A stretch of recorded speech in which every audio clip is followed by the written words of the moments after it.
네, 제가 앞에 섰는데요. 제 몸에서 가장 먼저 눈에 띄는 곳이 어딜까요?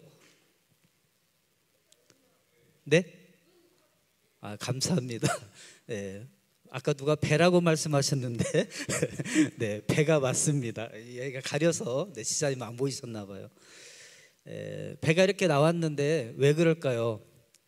금식을 저렇게 전도사님처럼 3년 동안 계속 해왔으면 이러지 않을 텐데요.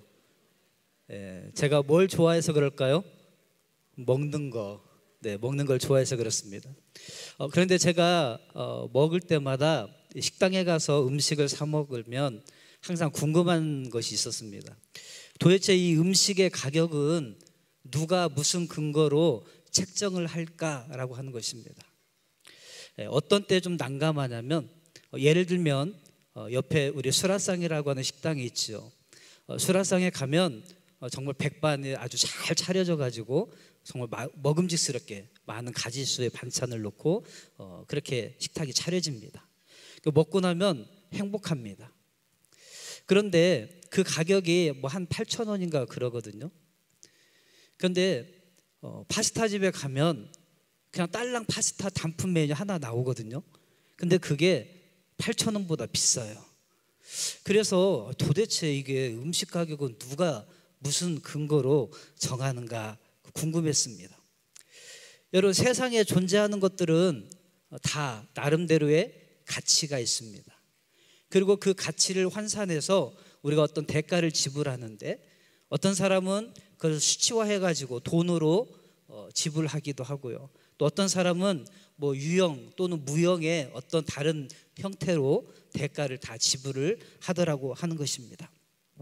그래서 그 사람이 무엇을 대가로 지불하느냐를 보면 그 사람이 정말로 가치를 어디에다가 두고 있는지를 우리가 알 수가 있다라고 하는 것이죠. 아마 귀한 것에 가치를 둔 것에 돈을 팍팍 쓰겠죠. 시간도 쓰고 에너지도 쓰고 아마 그럴 것입니다. 우리 잠깐 영상을 하나 보도록 하겠습니다. 조금 어둡게 해주시고. 수요일 밤 10시에 MBC 실화탐사대에서 방영했던 내용인데요. 신천지에 빠진 사람이 또 그 안에서 교육을 받아서 이혼 또 한 가정을 그냥 가출하기도 하고 그런 모습들을 이렇게 독려받았던 것에 대해서 이야기하는 것을 볼 수가 있습니다. 지금 우리가 보면 너무 어이가 없는 내용이지만 여러분, 거기에 빠진 사람들은 지금 어떤 것에 더 가치를 두고 있는 것 같습니까? 가족에게 가치를 두고 있습니까? 아니면 자기의 집단에 더 가치를 두고 있는가 하는 것입니다. 어디에 두고 있죠? 안 보셨어요? 네. 그 사람들은 가정보다도 자기들이 믿고 있는 그 신념과 그 집단에 더 가치를 두고 있다라고 하는 것이죠. 그것 때문에 가족도 포기하고 때로는 직장도 포기하고 또 학업도 포기하고 그렇게 살아가고 있습니다. 여러분, 그런데 만약에 가족에가 더 가치를 둔 사람은 이혼을 쉽게 조장을 할 수 있을까요? 가출을 독려할 수 있겠습니까? 이단 상담을 하다 보면요, 개종 교육을 해야 할 때가 있습니다. 그런데 그 일이 사실 만만치가 않습니다.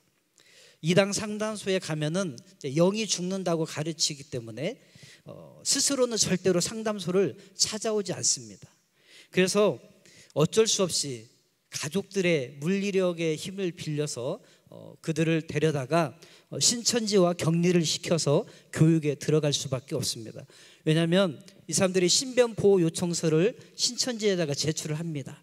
그러면 가족들이 만약에 이 신천지에 빠진 사람을 데려다가 다른 데로 뭐 감금을 하거나 그러면 한 두세 시간만 카톡에 연락이 없거나 보고를 안 하면은 당장에 이 신천지에서 출동을 합니다.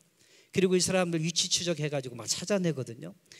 그래도 부모라도 막을 수가 없어요. 가족이라도. 왜냐하면 신변보호 요청서를 그쪽에다 냈기 때문에 그렇습니다. 그래서 그렇게 격리를 시켜서 교육을 시킬 수밖에 없는 거예요. 그런데 그렇게 교육을 하다 보면은 자해를 할 수도 있고요. 또 도망갈 수도 있기 때문에 24시간 가족들이 교대로 깨워서 지킬 수밖에 없는 것입니다. 그리고 이제 더군다나 계속 반항을 하다가 언제 마음이 열려서 내가 회심 교육을 받겠습니다라고 말할지도 몰라요. 그러니까 짧게는 한 달, 길게는 3개월 또는 6개월을 걸려요. 이런 가족들은 애가 터지는 것이죠. 여러분, 그러면 온 가족이 한 사람을 위해서 매달려야 되니까 3개월, 6개월을 이 사람과 같이 24시간 있으려면 뭘 해야 될까요? 가족들이 다니던 직장을 내려놔야 됩니다. 학교에 다니는 사람은 일단 학교를 휴학을 해야 됩니다. 기약 없는 싸움을 계속해서 싸워가야 됩니다. 그 이유가 무엇입니까? 이 사람의 가족들의 가치는 어디에 있는 거예요? 돈에 있는 것이 아니라 바로 자기 가족의 영혼에 있기 때문에 그렇습니다. 생명의 가치를 두니까 그 많은 대가를 지불하는 것입니다. 그 엄청난 대가예요, 대가. 몇 개월을 다 온 가족이 아무 일도 안 한다면 돈은 어디서 나겠습니까? 그런 모든 것을 다 대가를 지불하고 그 일에 뛰어드는 것입니다. 그 과정을 옆에서 지켜보면 얼마나 눈물겨운지 모릅니다. 여러분, 그런데요, 모든 가정이 다 그렇게 하느냐? 그렇지 않습니다. 어떤 사람은 그놈 그냥 내버려 둬. 지금 당장 내가 먹고 살기 바쁜데 가서 일해야 되는데 언제 그거 하고 있느냐, 이렇게 이야기하는 사람들도 많습니다. 그래서 개종이 되는 사람, 이단에서 빠져나온 사람과 나오지 못한 사람의 차이는 딱 하나입니다. 가족들이 얼마나 똘똘 뭉쳐서 모든 대가를 지불하고라도 이 가족들을 살려야 되겠다라고 이 마음이 있으면 시간이 걸리더라도 꺼낼 수가 있습니다. 그런데 가치가 내 가족의 영혼에 있지 않고 가정의 회복에 있지 않고 그냥 먹고 사는 것에 가치를 두어버리면요, 그냥 영영 잃어버리고 말더라고 하는 것입니다. 여러분, 차이는 뭡니까? 가치를 어디에다 부여하느냐, 그겁니다. 무엇에 더 간절함이 있는가 하는 거예요. 여러분, 예수님께서는 무엇에 가치를 두셨습니까? 바로 저와 여러분의 생명의 가치를 주셨습니다. 그래서 그분은 엄청난 대가를 지불하셨어요. 하나님이신 그분이 피조물인 사람의 몸으로 이 땅에 오셔야 되는, 하나님으로서 치르지 않아야 될 엄청난 대가를 지불하신 것입니다. 사람들에게 예배를 받으셔야 되고 찬양을 받으셔야 될 그분이 조롱과 멸시를 받으시는 대가를 지불하셨습니다.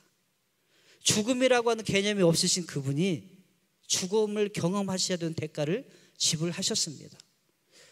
예수님께서 그렇게 대가를 지불하신 것은 왜 그렇습니까?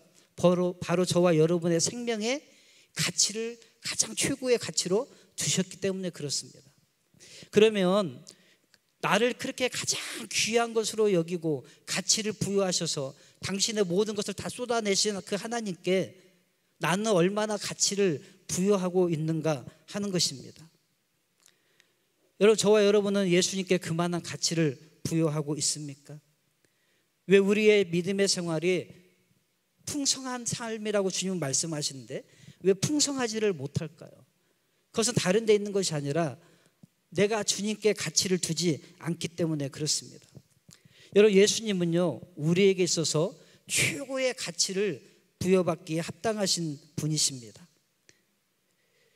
그 예수님의 가치를 발견하고 그렇게 실제로 살아낸 증인이 있습니다.